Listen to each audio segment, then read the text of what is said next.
ప్రభువా తరతరముల నుండి మాకు నివాసస్థలము నీవే. ప్రభువా తరతరముల నుండి మాకు నివాసస్థలము నీవే. ఆ విధంగానే 8వ వచనాన్ని కూడా చెప్తున్నాను. మా దోషములను దేవుని ఎదురుగా ఉంచుతున్నాము, నీ ముఖాంతిలో మా రహస్య పాపములు కనబడుచున్నది. మా దోషములను దేవుని ఎదురుగా ఉంచుతున్నాము, నీ ముఖాంతిలో మా రహస్య పాపములు కనబడుచున్నది. ప్రభు వాటిని మన కోసము సిద్ధపడుతున్నాము. మనము ప్రతి వారము ఒక్కొక్క వ్యక్తి గురించి, ఒక్కొక్క వ్యక్తి చేసిన ప్రార్థన గురించి, ఒక్కొక్క వ్యక్తిలో ఉన్న లక్ష్యాల గురించి చూసుకుంటూ మనము ప్రార్థన చేసుకోవచ్చు. ఆ విధంగానే ఈ దినము మోషే యొక్క ప్రార్థనను ప్రభుత్వంగా అయితే చూద్దాం. మొదటిగా మనం చూసుకుని వచ్చినాము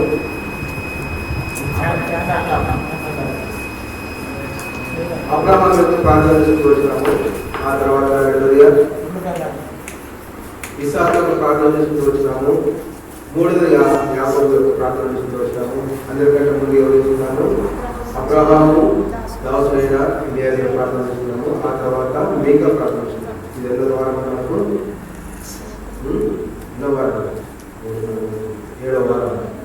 7వ వారంలో చూస్తున్నాము మోషే యొక్క ప్రార్థన గురించి చూస్తున్నాం. కీర్తన గ్రంథము 9వ అధ్యాయం మొదటి వచనంలో రాయబడింది చదువుతున్నాము. ప్రభువా తరతరముల నుండి మాకు నివాస స్థలము నీవే. పై భాగంలో రాయబడి కదా.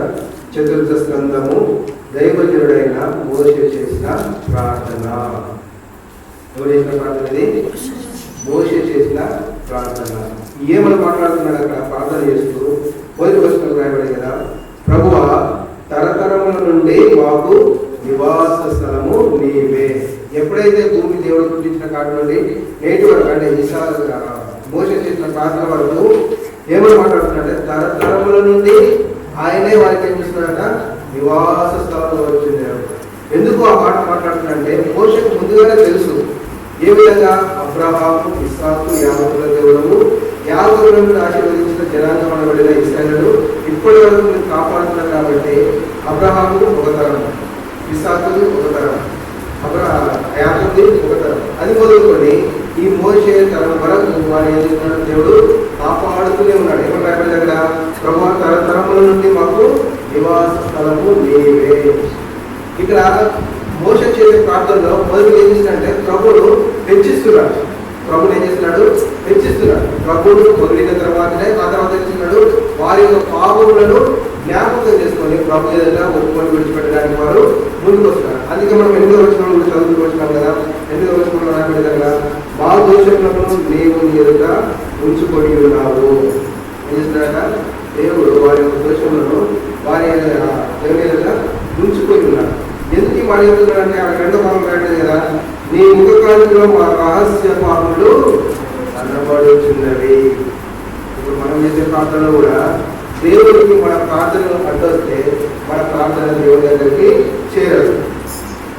దేవుడి దగ్గరికి మనం వచ్చి ప్రార్థిస్తున్నామంటే మన ప్రార్థనలో, మన జీవితంలో, మన ఆత్మజీవితంలో పాపం ఉందంటే ఆ పాపం బట్టి మనం చేసే ప్రార్థన దేవుడి సింహాసనాన్ని చేరుకోలేదు. అది ఎదిగిన ఈ యొక్క దైవజనుడు అనగా మోషే ఏం చేస్తున్నాడంటే ముందుగానే తమ పాపములను ఒప్పుకొని ఆ పాపంలో దాటుకున్న తర్వాత దేవుడికి ప్రార్థన చేస్తున్నారు. ఏమని చేస్తున్నారు కదా, నీ ముఖంలో మా రహస్య పాపములు. దేవుడి సింహాసనం నిలబడ్డప్పుడు మనం ప్రార్థించినప్పుడు ఆయన ముఖంలోనే మన యొక్క రహస్య పాపములు, ఏదో మన బహిరంగ పాపములు కూడా కనబడుతున్నాయి రాయబడలేదు. ఏమని కనబడుతున్నా? రహస్య పాపములు. రహస్య పాపములు అంటే నా పాపములు నాకు మాత్రమే తెలుసు, ఇక్కడ కూర్చున్న వాటి పాపములు వారికి మాత్రం తెలుసు.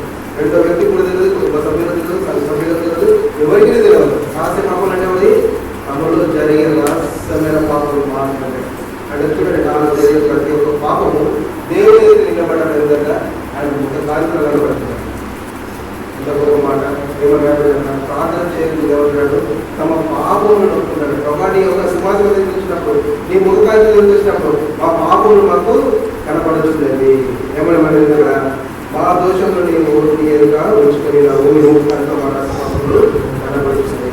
ఎందుకు ఈ మాట పలుకొచ్చాడంటే మోషే ఇశ్రాయేలు ప్రజలను ఐగుప్తు నుండి కనబడించే మధ్యలో వారి యొక్క పాపములన్నీ దేవుని ముక్కులో కనబడుతూ వారు ఏం చేసి వచ్చినాడంటే ఇటు శిక్షిస్తూ వచ్చాడు, ఇటు మేలు చేస్తూ వచ్చినాడు. శిక్షిస్తూనే వారికి ఏం చేస్తున్నాడంటే మేలు చేస్తూ కూడా వచ్చేసరికి ప్రభు ఏమైనాడు, ఆయన కూడా చదువుకున్నాడు.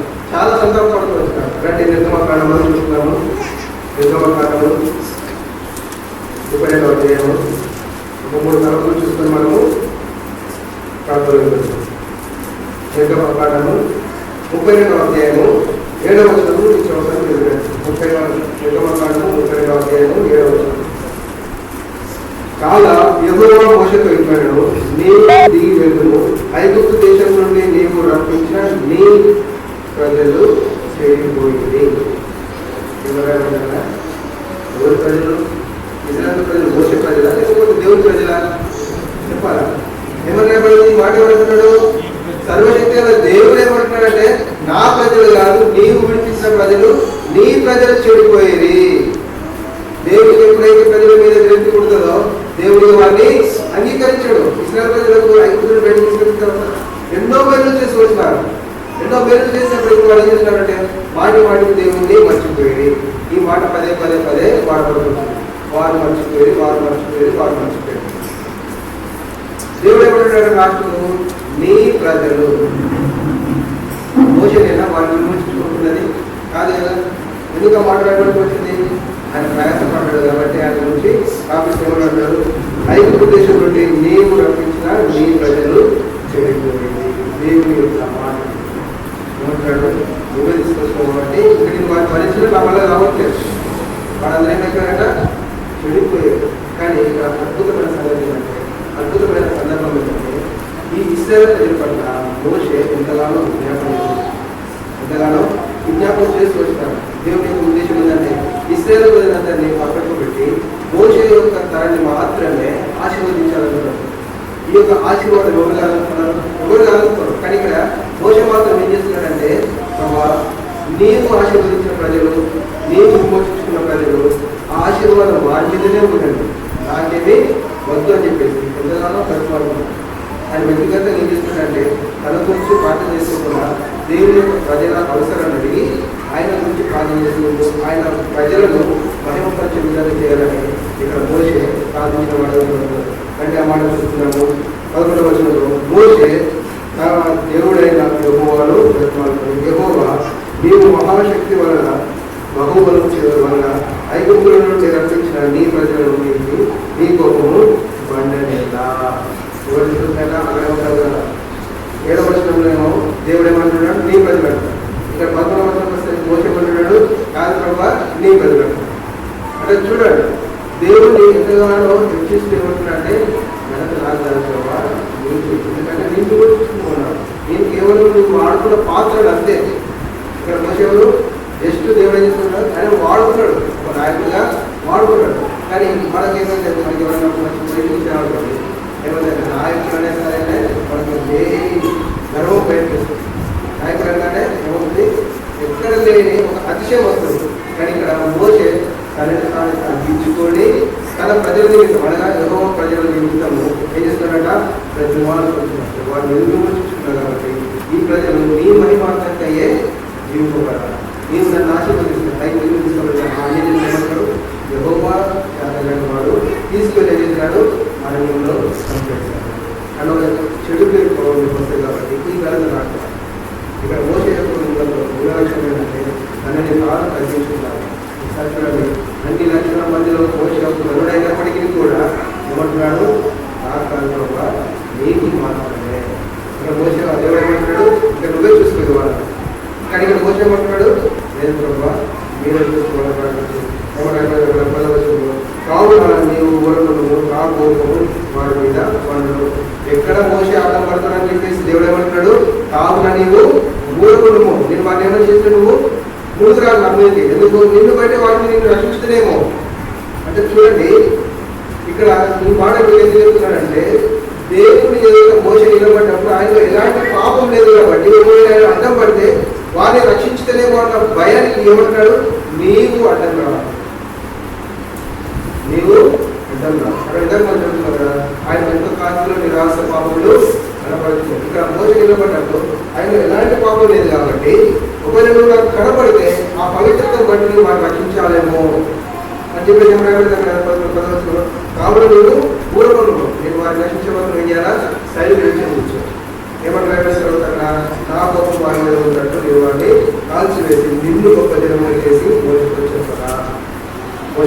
చేస్తున్నాడు, ఆయన పరిశుద్ధతను బట్టి దేవుని యొక్క ఇష్టాలను కాపాడుతూ వచ్చినాడు. దేవుడితో సంపాదించేమంటున్నాడంటే ప్రభావ ఆ కనుక నాకు రాకూడదు, ఆ పరిశుద్ధతను బట్టి అయినా ప్రభావ, ఆ ప్రార్థనను బట్టైన ప్రభావ నీవు మాత్రం ప్రజలను కాపాడుకోమని చెప్పేసి ఎంతో వినయంతో భక్తులతో ప్రార్థన చేసి ఏమన్నాడంటే 13వ తెలుగు కాండము నిర్గమకాండము 32-11 అలా ఏం చేస్తున్నాడు, ఆయన చేసిన వాగ్దానాలను మరలా జ్ఞాపకం చేస్తున్నాడు.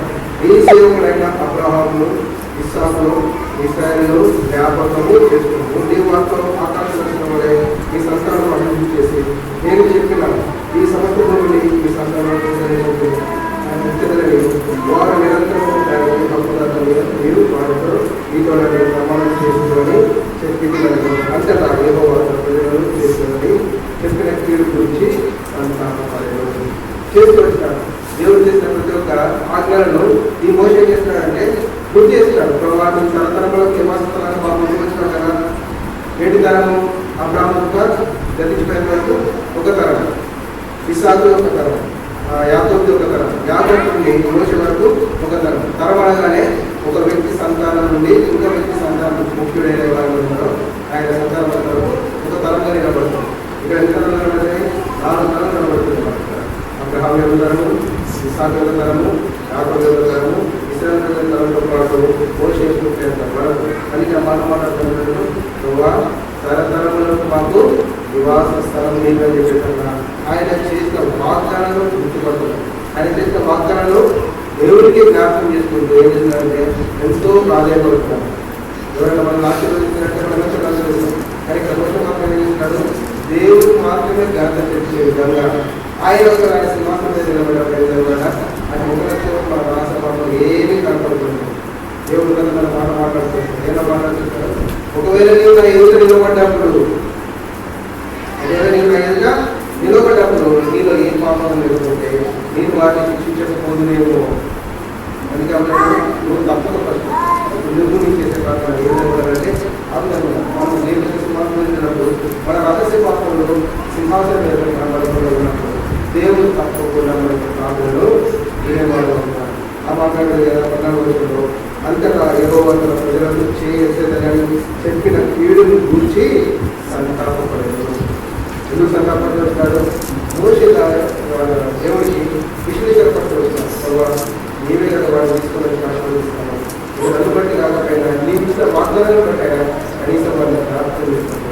ఇక్కడ దేవుడే సంతాపపడే విధంగా ఆయన యొక్క ప్రార్థన ఈయన చేసే ప్రార్థన ద్వారా దేవుడు చేసినాక సంతాపం అవును కదా, కరెక్టే కదా. మీరు వాళ్ళని ఆశీర్వదిస్తారు కదా. ఒకవేళ గోత్రంలో వీళ్ళందరినీ నాశనం చేసి ఇప్పుడు మోషే ఎవరు లేవి కొడుతుంది అంటే ఒకటే గోత్రం వీళ్ళు. అప్పుడేమవుతుంది, దేవుడు ఇచ్చిన వాగ్దానాలకు వ్యర్థమైపోతుంది. ఇప్పుడు అన్ని దేవుళ్ళు ఏమనుకుంటారు, అరే వాటిని తీసుకెళ్ళడం వారిని పోషించలేక అన్నింటిలో సంబంధించిందని జనులందరూ చెప్పుకుంటున్నామని చెప్పేసి మోషే ఏం చేస్తాడు, ఆ ప్రభావ నీకు అలాంటి అపకీర్తి రాకూడదు, మీకు అలాంటి అపకీర్తి రాకూడదు. ఏం చేయాలా, వారిని అందరూ సహించి మనం జీవించేసి దేవుడే సంతాపడుతుంది.